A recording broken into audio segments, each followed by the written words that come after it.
All right. Good morning, good afternoon, good evening. This is Dr. Patrick Lockwood coming back to you live. I apologize for the slight delay, just some technical issues with the new microphone. I hope the new microphone is working. I hope it sounds okay. And if it's not working, please let me know rather quickly.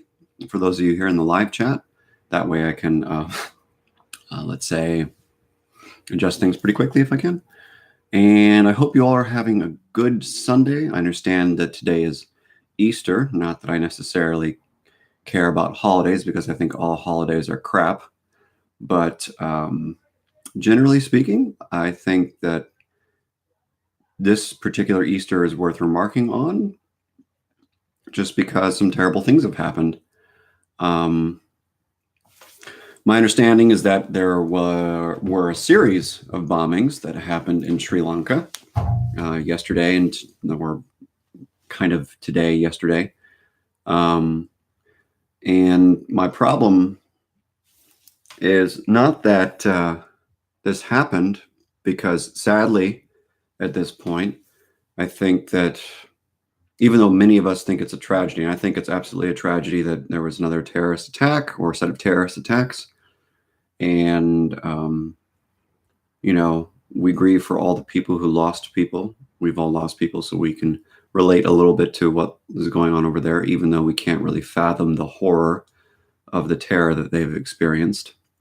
It seems like this is an all too common thing, and that's concerning to me. I mean, and I'm going to speak only about myself and about no one else. I'm not casting aspersions on any person in the world at this moment. I'm just going to be perfectly transparent with you all about where I'm at.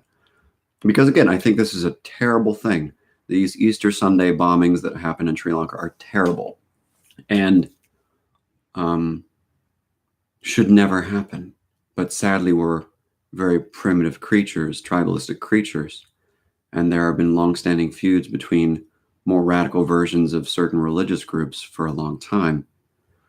What's sad on my end, and this is just a self-reflective thing for you all, is back to the brilliant philosophers of Pink Floyd, Comfortably Numb. I remember reading the headlines and being like, oh, happened again. How terrible. Now, obviously, I have some objective distance because I'm far, far away. It didn't affect anyone I know. So it would make sense that it wouldn't affect me as strongly, so to speak. However, I also, not to, project my crap on anyone else, I also find it hard to believe that other people in the world aren't having a similar reaction. Like, oh, happened again. Another attack by the religion of peace, or a radical version of the religion of peace, as they're so called. And it's crazy. It's crazy that we are now accustomed to terrorist attacks. And on the flip side, even though I find myself kind of, as Pink Floyd said, comfortably numb, I found myself very wary when I was on my run this morning, when I was running by churches, Christian churches, because my understanding is that the terrorist attacks in Sri Lanka happened at a few hotels and at a couple of Christian-type churches. So we don't know that it was an Islamic attack yet, or a Islamic terrorist cell attack. We don't know that yet for sure, at least to my knowledge, because I haven't really followed it too closely. However, it's a safe assumption that in that particular part of the world where there has been a long-standing feud between Christianity, Buddhism, and Islam, that it was probably motivated by that particular religious group and a radical function or faction of it. And I will be called Islamophobic and all sorts of wonderful things, and I'll be called a terrible person for being a little bit numb to the experience, but I can't imagine how other people aren't at this point. Like, it's terrible, but we're kind of used to it by now. What a sad thing that we're used to it. Now, obviously, there are plenty of people who are rightfully just sad and angry and upset about this all over the world. But, it's just, I find myself at both a sad and disappointed state, and it is mostly to do with me, not to do with anyone else in the world. Not with anyone else in the world. And I think, but again, I think it's a tragedy that this keeps happening over and over and over again.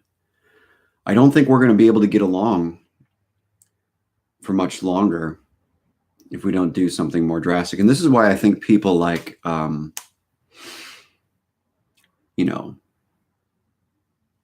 Hirsi Ali and Sam Harris's friend, oh God, what's his name? I just talked about it earlier and I can't remember. That's how numbed out I am. What is his name? Majid Nawaz. Two very thoughtful Islam reformers. And Imam Tweedy, thank you so much, Bobby, for that reminder.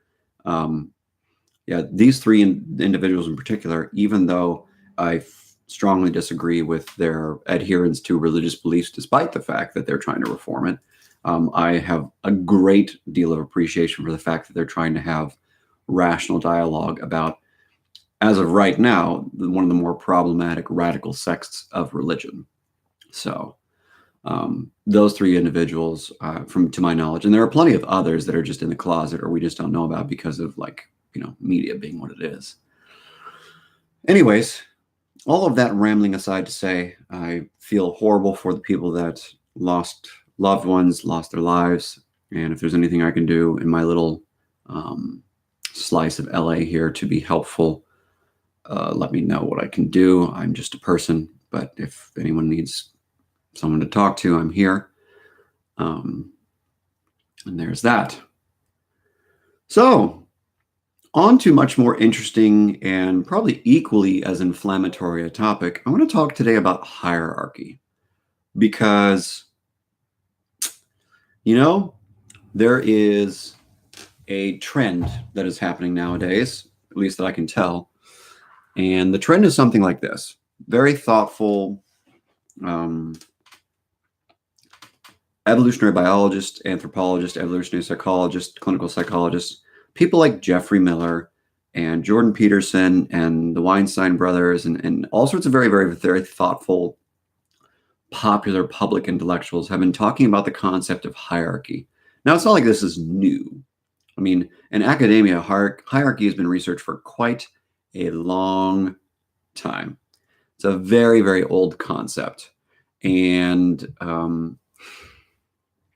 what I'd like to do is I'd like to take a whack at trying to explain this concept in the most common, straightforward, simple, plain English so that everyone can understand why all these very thoughtful people are using this concept to explain the structure of the West and capitalism and all these very incendiary metacognitive processes that we're thinking about nowadays. Because there's a lot of metacognition. There's why are we doing this? And there's a lot of self-reflection going on in the Western societies. What do we want to be? Do we want to be communist? Do we want to be capitalist? Do we want to be, what do we want to be? And as you saw, if you watched it yesterday, and it's a good one, or I think it was Friday, there was a pretty good debate between Jordan Peterson and Slavov Zizek. And they talked a little bit about these two economic philosophies and political philosophies, and they talked about the concept of hierarchies, or Jordan talked a lot about the concept of hierarchies and how useful they are and how fundamental they are to the way the way societies function, both humans and non-human primates and other animals as well. So I want to do my best to try and explain in the simplest possible terms how hierarchies work, what they are, and how we can apply the concept more fluidly and I'd say adaptively to our life circumstances and our cultures and our broader cultures. So what is a hierarchy? Because everyone talks about like dominance hierarchies, and Jordan Peterson has tried to rename the dominance hierarchy a competence hierarchy for various reasons that I'll discuss in a minute. So according to Stanford, people like Elrich and Dobkin and Way, The concept of hierarchies came about in about 1921 when a Norwegian scientist named Thorleif Schidrup Ebbe, who was studying basically hens, female hens, and what he saw was that certain hens would peck each other, and their pecking behavior correlated with how, let's say, dominant they were in various like social circumstances out in the wild. And what he found was that there were a certain number of pecks and a certain intensity of pecks from certain, let's say, more or less dominant figures in that little flock of birds there, hens, etc. And this is where we get the concept of pecking order, quite literally, from the study of hens back in 1921.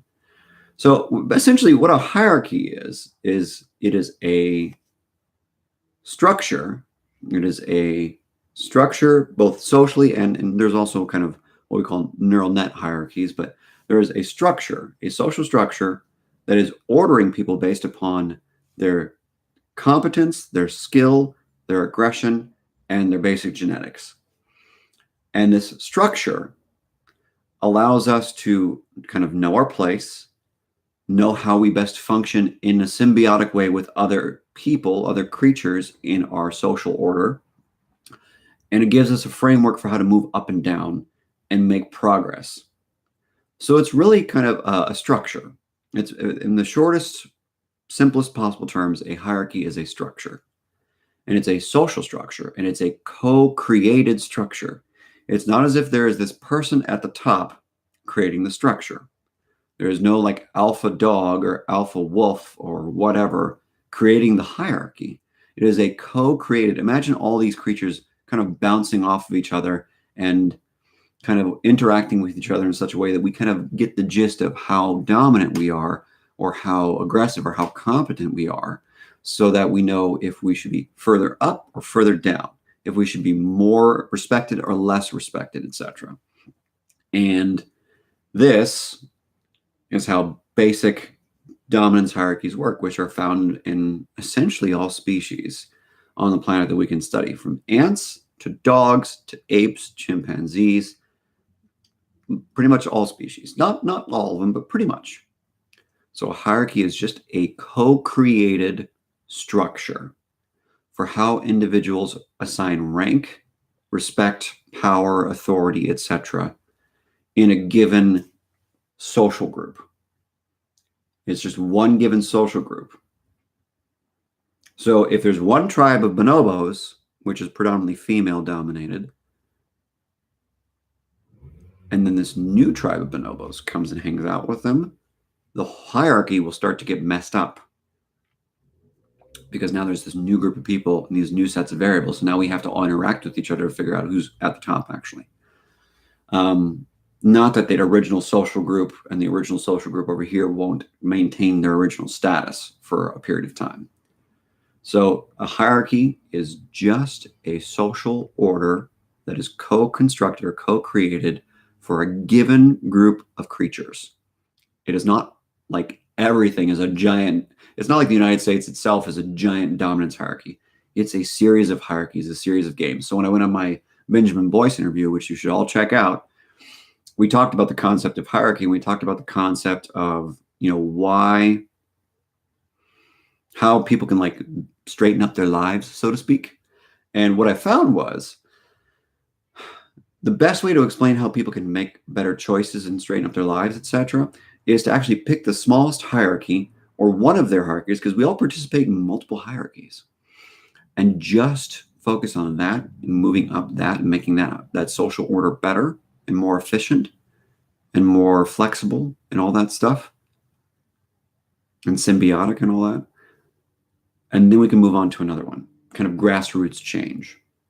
But go watch the talk. I explain it better there. So that's basically what hierarchies are. They came around in about 1921 thanks to a Norwegian scientist. I'm not going to say his name again. And they're just co-created, co-constructed social orders that are ever-changing and stable so long as a certain number of variables are in place. And I'm going to talk about why and how that works right now. So we know that pretty much every mammalian species operate in hierarchies. We also know that not all hierarchies are the same. And not all hierarchies follow the same rules. In fact, different hierarchies follow different rules. One of the things that we also know, and I'm going to post a bunch of sources in the caption so you can go fact check me. And if I'm wrong, please let me know in the comments, because I like to learn and I like to know where my bias is, because if I'm wrong, it's probably because of bias and ignorance. And yes, even 15-month-old infants are scanning the environment and looking for hierarchy. That's a fact. So every creature is interested in hierarchy, even though not all hierarchies are the same. And generally speaking, as much as we all want to be alphas, as Bobby Snickers is talking about, those at the top of the dominance hierarchy, the alphas, so to speak, are not necessarily in the best of possible states, because they have very, very high resting cortisol levels compared to people in the middle and the lower end of the pack. Therefore, they are kind of in a terrible or difficult spot themselves. So there's a cost to being at the top. Heavy weighs the crown. So it's great to be an alpha, but there's definitely a downside. Also, an interesting fact that I found is that female hierarchies tend to form a little bit more slowly, though that does vary from species to species. So there are different rules for different hierarchies based upon what kind of hierarchy it is, if it's predominantly female-driven or male-driven, if it's human or non-human primates, etc. And essentially, and I'm going to synthesize this in a way that hopefully is useful and both accurate. And again, I'm more interested in the accuracy. Well, I'm equally interested in usefulness too, but I'm interested in making sure this is correct. So anyone who is reading or watching, please let me know I'm wrong.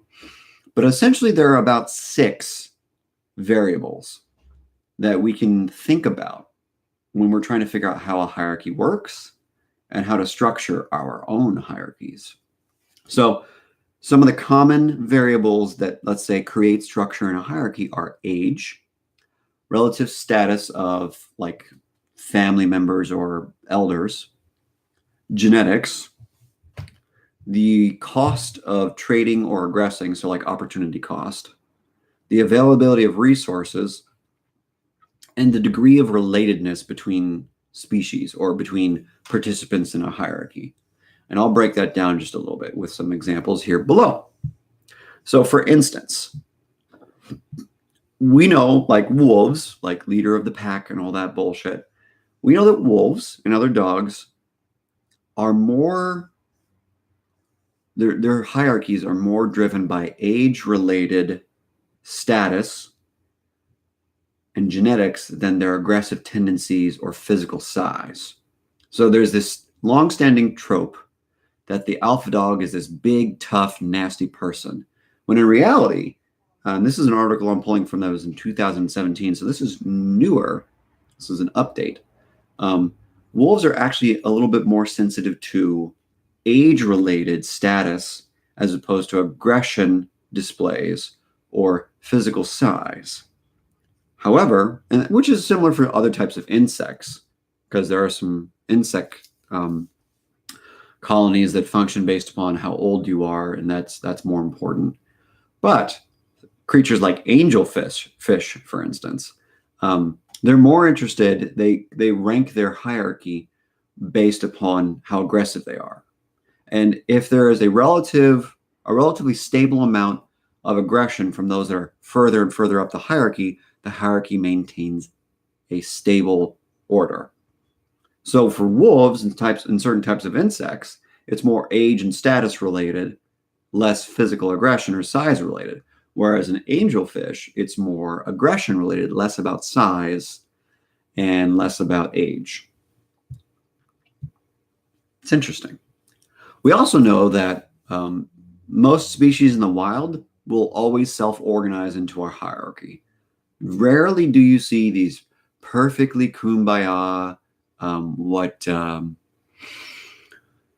The classic Marxist, like everything is going to be great and we're all going to be basically equals and we're all going to vibe together. Most of the time, there is a hierarchy that will self-organize in the wild for animals, which is typically somewhat driven by their innate or genetic attributes and less by their freestanding status. Because if you don't know anybody, all you can do is like judge based upon what you see and what you smell. Now, there are some non-human primate species that are more interested in maintaining the stability of their hierarchy through variables like their relative closeness with each other. So some of the research in the anthropology world and the evolutionary biology world shows that different species will, let's say, maintain the stability of a hierarchy based upon how close you are to that next creature in your proximity. So if you're a brother of that creature or a sister, or if you're a son, etc., you might be more cooperative because you're more familiar. And it'll make the hierarchy more linear. And linear basically means that, there is a stable order of things that moves in a logical way. However, we also need to take into account the concept of, what is it called? I'm sorry, I'm having a brain fart. Steepness. That's the other word that they use. So we also need to take into account the concept of steepness. And basically steepness comes down to, and again, please correct me if I'm wrong if you are out there researching, it's kind of how despotic or limiting the distribution of success is and how limited the cooperation is as you move further and further up the hierarchy.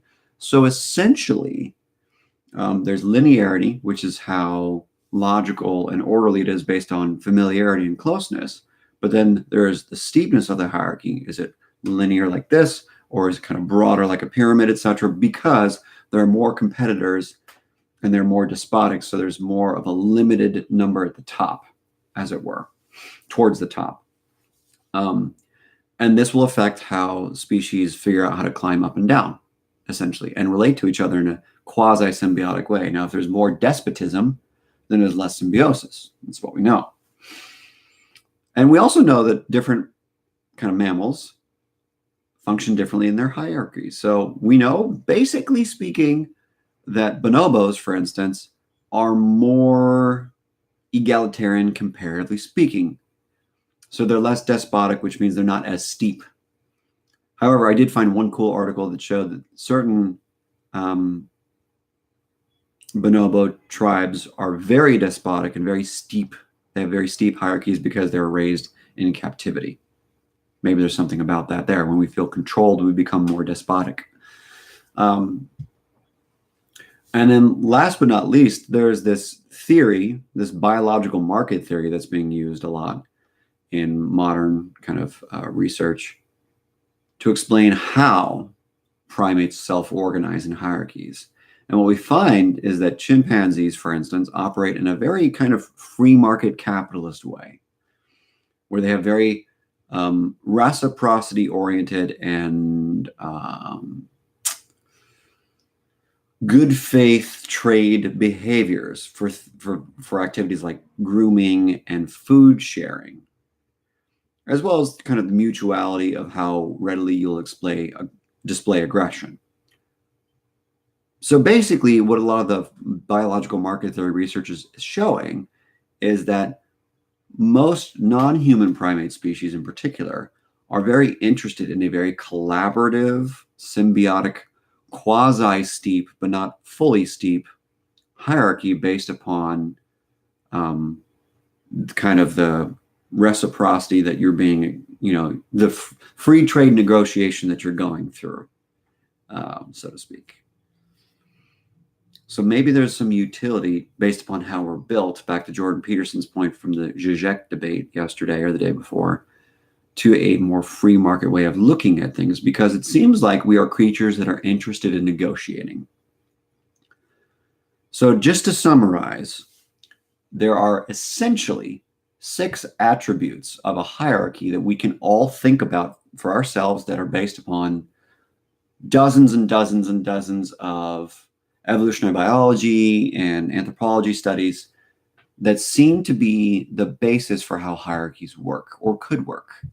And those 6 attributes or six variables are age, relative status, family members, etc., your basic genetic makeup, the cost of trade, the open negotiation cost, as it were, of either trading, reciprocity, or aggression, so opportunity cost, the availability of resources, and then the degree of relatedness between people in the hierarchy. These seem to be the 6 variables, not to be a social Darwinist in a pure sense, but just something for us all to think about as we move forward in the world, as we're reconsidering our economic structure and our social structures and our political structures. If it seems to be the case that the vast majority of species on the planet do have some kind of hierarchical process, and the basic variables associated with our hierarchical process based upon our instincts, essentially, our less thoughtful modes, are based on age, status, genetics, opportunity cost, availability of resources, and relatedness, maybe we need to be more thoughtful about how we negotiate these new changes in the world that are coming upon us. So I have 3 propositions, or not 3, actually I have a number of propositions for us as we move forward in our discussion nowadays. And this can apply to religion, this can apply to politics, this can apply to business, this can apply to your interpersonal relationships, your family, your friends. These are my propositions based upon what I found in the literature about hierarchies and how useful the concept basically is. So number 1, let's not abandon the concept of hierarchies. They're not bad, they're not cruel. Some hierarchies are cruel, some are despotic, but most of them are not, typically speaking. Because basically speaking, most creatures, especially mammals, are interested in reciprocity and more symbiotic relationships. Most are not interested in cruelty and anything of that nature. So let's not abandon the concept. That's the first thing. The second thing that I propose is that we keep in mind those 6 variables, those 6 attributes of hierarchies, age, closeness, relatedness, opportunity cost, etc., as we look at these potential changes in our societies. Because I think they're they are useful constructs that actually allow us to tap into our more primitive states. And the truth of the matter is, whether you like it or not, and I think sadly, not to be incendiary, but the Easter bombings that have happened are primo example of our weird duality of thinking that we're smart and fancy, but also being driven by our primitive instinctual processes. We are not as fancy as we like to think we are. I had a great chat with one of my friends yesterday, and after 7 hours of basically talking, it all came down to the idea that maybe we're not as thoughtful as we'd like to think we are. And maybe we're not really as conscious as we'd like to think we are. And I agreed with him. And I think we need to admit that maybe we're more primitive than we are. That doesn't mean we give up on doing things that are good and are thoughtful and are interesting or curious. If you're a scientist, keep being a scientist. If you're a philosopher, keep being a philosopher. If you're a business person, keep being a business person. If you're an artist, keep being an artist. We need all kinds. We can't just be all hippies and kumbaya. It doesn't work that way. But we also need to admit that we're very primitive. So if we keep these 6 basic concepts in mind, maybe it'll be easier to create structures, social, business, political structures, that allow us to function effectively or more effectively.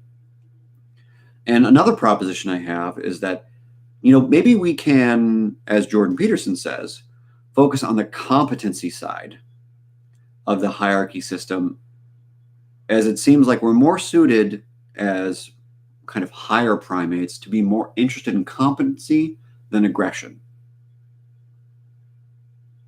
typically speaking, because we're more cooperative as a species.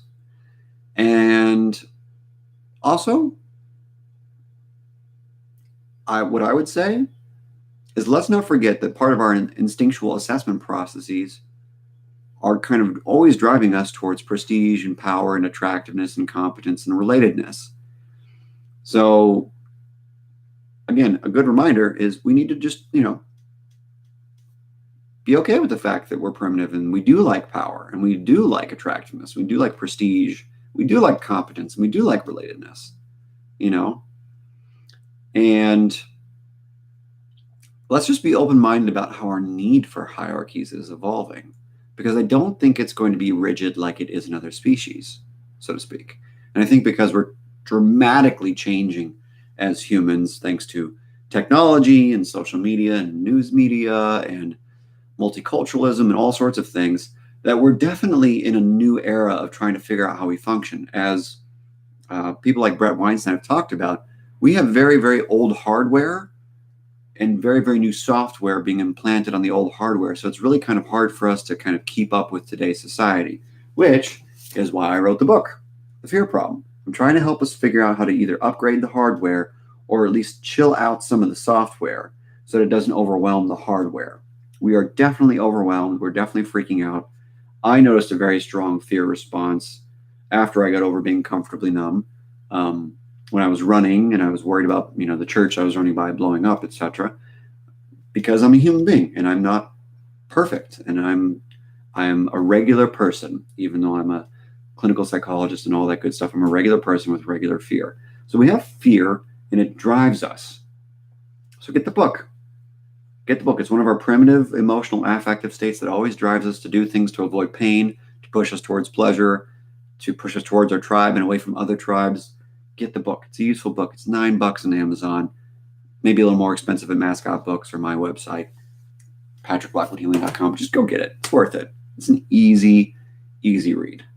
And my last proposition, outside of buy the book, is as our need for hierarchies evolves, let's make sure we keep out the riffraff that are destroying the concept of hierarchy. So our friends in the postmodern world, there was a great moment in the Jordan Peterson, Slavov, Zizek debate where Slavov's like, you keep talking about these postmodern neo-Marxists, but show me one. And Peterson didn't name one, essentially. And these postmodernists do exist. There are small numbers of very radical people, your SJWs and your Antifa morons, which I said before, and, shouldn't have said that, but whatever, that definitely are trying to destroy our way of being because of our instincts that they don't understand. Let's ignore them. Let's not give them any power. Let's not participate in those radical systems. We don't need to participate in radical systems to have change. Grassroots change is 1,000% better than radical change. Radical change never works. I'm a clinical psychologist. I know the literature fairly well on behavior change. Radical change always fails, almost always fails. But slow, small, progressive change does succeed because we do not do well. We cannot handle the cognitive dissonance of radical change. We are not that thoughtful. We are not that capable. Even if you're very smart, we are not that thoughtful. So we can't handle radical change very well. We're too primitive. So let's make slow, gradual, thoughtful change towards better hierarchies, competence-driven hierarchies, towards more thoughtfulness, more mindfulness, etc. Less primitive ways of operating if we can. Even though we are very primitive, there are certain less primitive ways that we can operate that might be useful for us. So, like discussion. Discussion's great. So, I hope this all makes sense. I hope this was in some way, shape, or form useful. I find myself wondering at what point I'll be called Islamophobic. That'll be fun. Which is funny because I never bashed the religion at all. Again, I'm just sad. It's a very sad thing that people died unnecessarily. And it's sad that these dogmatic religious people on all sides keep the fires going, keep stoking the fires in the news media, and everyone keeps stoking the fires. If only we could just be more understanding and more thoughtful. But again, like I've been saying, we're very primitive. extremely primitive. And let me go through the top chat comments here real quick, just to make sure I don't miss anything. What have we here? Good afternoon. Hello, Bob. Hello, Shannon.